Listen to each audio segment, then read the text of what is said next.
ನಮಸ್ತೆ. ಇದು ಶುಕ್ರವಾರದ ವ್ಲಾಗ್ ಆಗಿರತ್ತೆ. ಇನ್ನು ಮನೇಲಿ ಎಲ್ಲ ಕೆಲಸ ಆದ್ಮೇಲೆ ಪೂಜೆ ಮಾಡ್ಕೊಳ್ಳೋಣ ಅಂತ ಹೇಳಿ ಮಾಡ್ಕೊಂತಾ ಇದ್ದೆ. ಇನ್ನು ನನಗೆ ಕೆಲವರು ಕೇಳ್ತಾ ಇರ್ತೀರಾ, ನೀವು ಮನೇಲಿ ಕೆಲಸನೂ ಮಾಡ್ಕೊಂಡು ವಿಡಿಯೋ ಶೂಟ್ ಎಲ್ಲ ಮಾಡ್ಕೊಂಡು ಯಾವ ರೀತಿ ಮ್ಯಾನೇಜ್ ಮಾಡ್ತೀರಾ ಅಂತ ಹೇಳಿ. ಆ್ಯಕ್ಚುಲಿ ನೋಡೋದಕ್ಕೆ ಕಾಣಿಸುವಷ್ಟು ಈಸಿ ಅಲ್ವೇ ಅಲ್ಲ. ಯಾವುದೇ ಒಂದು ಕೆಲಸ ಆಗಲಿ, ನಾನು ಬರೀ ವ್ಲಾಗಿಂಗ್ ಅಷ್ಟೇ ಹೇಳ್ತಾ ಇಲ್ಲ. ಮನೆ ಕೆಲಸಗಳ್ನು ಮಾಡಿಕೊಂಡು ಇದು ಮಾಡ್ಕೋಬೇಕು ಅಂತಂದರೆ ಬಿಗಿನಿಂಗಲ್ಲಿ ನಾನು ಏನೋ ಒಂದು ಮಾಡ್ಬೋದು ಅಂತ ಹೇಳಿ ಅಂದ್ಕೊಂಡ್ಬಿಟ್ಟೆ. ಬಟ್ ಮಾಡ್ತಾ ಮಾಡ್ತಾನೆ ನನಗೆ ಗೊತ್ತಾಗಿದ್ದು ಇದರಲ್ಲಿ ಎಷ್ಟು ಪ್ರಾಬ್ಲಮ್ಸ್ ಇದೆ ಅಂತ ಹೇಳಿ.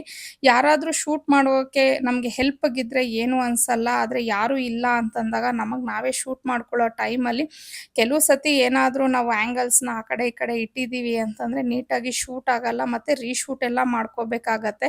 ಸೊ 1-1.5 ನಿಮಿಷ ಅಪ್ಲೋಡ್ ಮಾಡೋದಕ್ಕೆ ನಾವು ಆಲ್ಮೋಸ್ಟ್ 2 ಅವರ್ಸ್‌ವರೆಗೂ ಇದಕ್ಕೆ ಟೈಮ್ ಕೊಡಲೇಬೇಕು.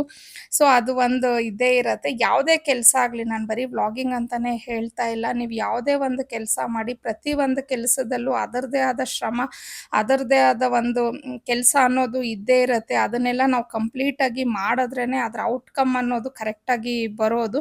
ಸೊ ಇನ್ನು ಇನ್‌ಫ್ಲೂಯೆನ್ಸರ್ಸ್ ಯಾರೆಲ್ಲ ವ್ಲಾಗ್‌ನ ಶೂಟ್ ಮಾಡ್ಕೊಂಡು ಅಪ್ಲೋಡ್ ಮಾಡ್ತಾರೆ, ಅವ್ರ ಪ್ರಾಬ್ಲಮ್ಸ್ ಅವ್ರಿಗೆ ಗೊತ್ತಿರತ್ತೆ. ನೋಡೋರು ಜಡ್ಜ್ ಮಾಡೋದು ತುಂಬ ಸುಲಭ ಮಾಡಿಬಿಡ್ತಾರೆ. ಸೊ ನಾವೆಷ್ಟು ಹಾರ್ಡ್ ವರ್ಕ್ ಮಾಡ್ತೀವೋ ಅದ್ರ ಮೇಲೇನೆ ನಮಗೆ ದೇವರು ಅದ್ರ ಫಲ ಏನಿದೆ ಅನ್ನೋದನ್ನ ಕೊಡ್ತಾರೆ ಅಂತ ಹೇಳಿ ನಾನು ನಂಬ್ತೀನಿ.